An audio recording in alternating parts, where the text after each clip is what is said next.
Relationship में अगर आप एक सही टाइम पर साइलेंट हो जाते हो, सही समय पर नो कांटेक्ट रूल को फॉलो करते हो, तो इससे आपको काफ़ी ज़्यादा फायदे होते हैं। लेकिन अगर आप गलत टाइम पे साइलेंट हो जाते हो, गलत टाइम पर नो कांटेक्ट रूल को फॉलो करते हो, तो इससे आपका रिलेशनशिप और ज़्यादा ख़राब हो सकता है। अगर आप रिलेशनशिप को बचाना चाहते हो या मूव ऑन करना चाहते हो, तो इस वीडियो को एंड तक ज़रूर देखना, क्योंकि आज के इस वीडियो में हम बात करने वाले हैं कि किस सिचुएशन में आपको साइलेंट रहना चाहिए और किस सिचुएशन में आपको साइलेंट नहीं रहना चाहिए। हे गाइस, मैं हूँ श्रावण, आप देख रहे हो श्रावण की बातें। सबसे पहले एक बात समझने की कोशिश करो जो बहुत ही ज़्यादा ज़रूरी है। रिलेशनशिप में साइलेंट किस सिचुएशन में हमें हो जाना चाहिए। जैसे एक एग्जांपल मैं आपको देता हूँ।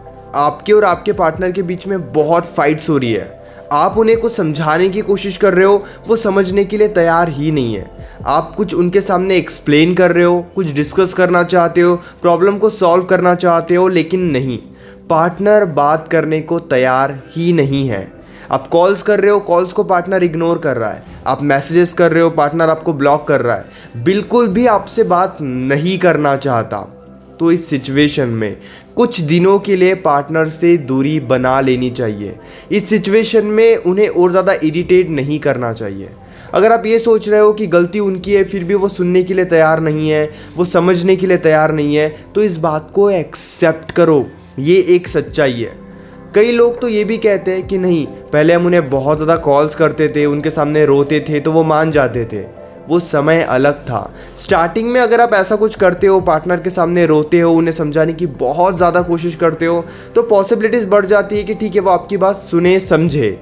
लेकिन टाइम के साथ चीज़ें बदल जाती है। अगर काफ़ी टाइम हो गया है आपके रिलेशनशिप को और पार्टनर आप इग्नोर कर रहा है और आपको ये समझ में आ रहा है कि आप कॉल करोगे तो वो रिस्पॉन्स नहीं करेंगे, उस सिचुएशन में बेटर यही होगा कि कुछ दिनों के लिए साइलेंस मेंटेन करके रखो, साइलेंट हो जाओ। क्योंकि अगर आप बहुत ज़्यादा कोशिश भी करोगे, बहुत ज़्यादा एफर्ट्स डालोगे, तो इससे ना तो रिलेशनशिप अच्छा होगा, लेकिन आप डिस्टर्ब होते चले जाओगे, आप और ज़्यादा परेशान होते चले जाओगे। अब बात करते हैं किस सिचुएशन में हमें नो कांटेक्ट रूल को फॉलो नहीं करना चाहिए, किस सिचुएशन में हमें साइलेंस मेंटेन नहीं करनी चाहिए। देखो, जैसे एक एग्जांपल मैं आपको देता हूँ।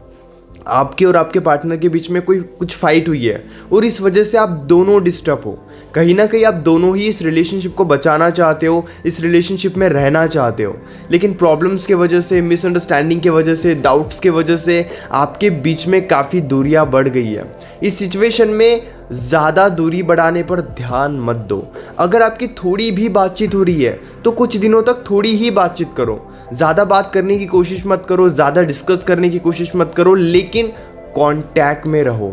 हमेशा ज़रूरी नहीं कि कुछ भी हो जाए तो आपने दूरी बना ली, साइलेंट हो गए। ये भी आने वाले टाइम में रिलेशनशिप को और ज़्यादा ख़राब कर सकता है।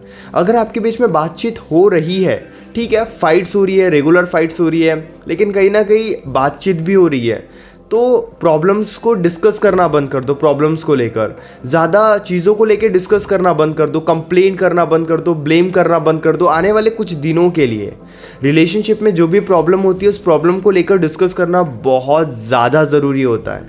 लेकिन आपको ये समझ में आ रहा है कि अभी अगर आप इस प्रॉब्लम को लेकर डिस्कस करोगे तो आपके बीच में मिसअंडरस्टैंडिंग और ज़्यादा बढ़ेगी, फाइट्स होगी। तो कुछ दिनों के लिए उस प्रॉब्लम को लेकर डिस्कस ही मत करो। डिस्कस करना ज़रूरी है, लेकिन डिस्कस आप कुछ दिनों के बाद भी कर सकते हो, ताकि कहीं ना कहीं आपका रिलेशनशिप पहले स्टेबल हो जाए, पहले रिलैक्स हो जाए, अगर आप इस रिलेशनशिप को बचाना चाहते हो तो। यानी ये बात बहुत ज़्यादा ज़रूरी है कि आपके बीच में छोटी मोटी प्रॉब्लम्स है, बातचीत हो रही है, लेकिन थोड़ी फाइट्स भी है, तो आप डिस्कस करना बंद कर दो। इस वजह से फाइट्स रुक जाएगी। कम बात करो, लेकिन कांटेक्ट में रहो, इससे सिचुएशन रिलैक्स भी होगी। लेकिन अगर पार्टनर बात करने को तैयार ही नहीं है तो ज़्यादा बात करने की कोशिश मत करो। अगर कॉल को रिस्पॉन्स नहीं कर रहा है पार्टनर, तो बहुत ज़्यादा कॉल्स भी मत करो। इरिटेटिंग बिहेवियर मत बना लो खुद का, वो ज़्यादा ज़रूरी है। देखो, अगर आप खुद के इमोशंस पे कंट्रोल करते हो, अगर आप साइलेंस मेंटेन करते हो, अगर आप खुद की क्रेविंग को कंट्रोल करते हो, खुद को कंट्रोल करते हो, तो सिचुएशन चाहे जो भी हो, आप दोनों ही सिचुएशन के लिए प्रिपेयर रहोगे। इफ़ इन केस हो सकता है आपके बीच में कोई बहुत बड़ी प्रॉब्लम हो गई हो और इस वजह से आपका ब्रेकअप हो रहा हो, आने वाले टाइम में शायद आपको ये भी देखने को मिल सकता है कि अब आपका ब्रेकअप हो जाए, तो उस सिचुएशन के लिए भी आप तैयार रहोगे।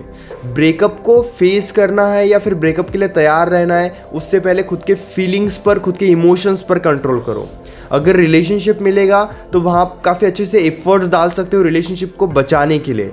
अगर पार्टनर तैयार ही नहीं है बात करने के लिए, तब भी आपको सेल्फ कंट्रोल सीखना होगा ताकि मूव ऑन करने में आसानी हो।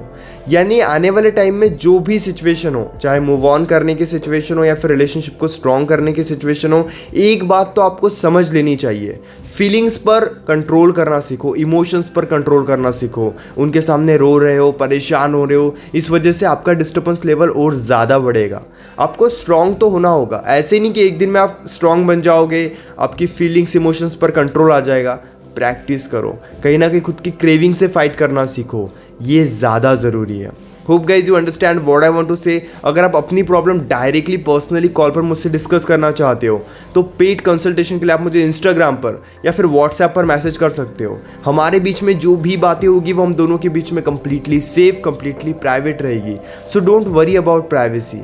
इसी तरीके के और भी अमेजिंग वीडियोज़ देखने के लिए चैनल को सब्सक्राइब कर लीजिए।